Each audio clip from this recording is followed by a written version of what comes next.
Ici se trouvait autrefois l'école primaire moderne Alliance à Mityana, près de la capitale ougandaise. Les équipements scolaires cassés, les jeux pour enfants défraîchis et le mobilier poussiéreux témoignent des pertes qui se sont accumulées pendant le confinement imposé dans tout le pays. L'idée de transformer des lieux comme celui-ci en hébergement est venue du président. Les propriétaires comme Sol Lukoda étaient loin de se douter qu'ils allaient se lancer dans une activité pour laquelle ils n'avaient aucune expérience.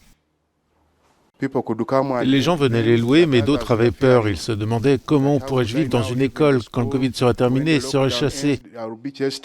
On perdait donc ses clients.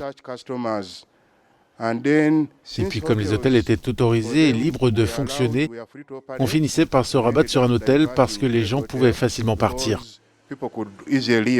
Il n'a pas été facile pour Saul, enseignant de formation, d'abandonner la carrière dont il rêvait, à savoir l'éducation.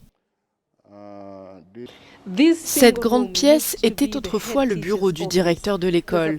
Il y en a une quarantaine dans ces locaux et on continue à délimiter les grandes salles de classe pour en créer d'autres. L'argent reçu ici n'est pas aussi prometteur, mais au moins il rembourse ses prêts et paie ses factures pour entretenir cet endroit. Les écoles ont été fermées une première fois en mars 2020, lorsque le premier cas de Covid-19 a été signalé dans le pays.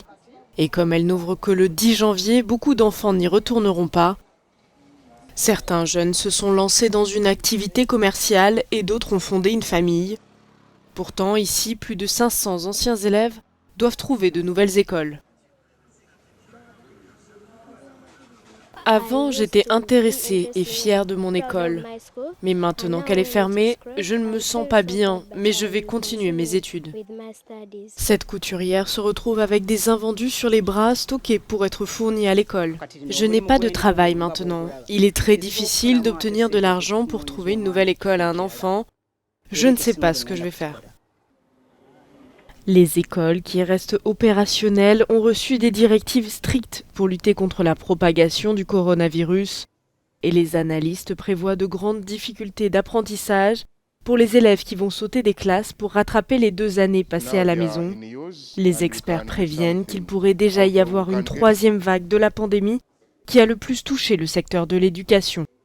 Rosia Athman for Africa News.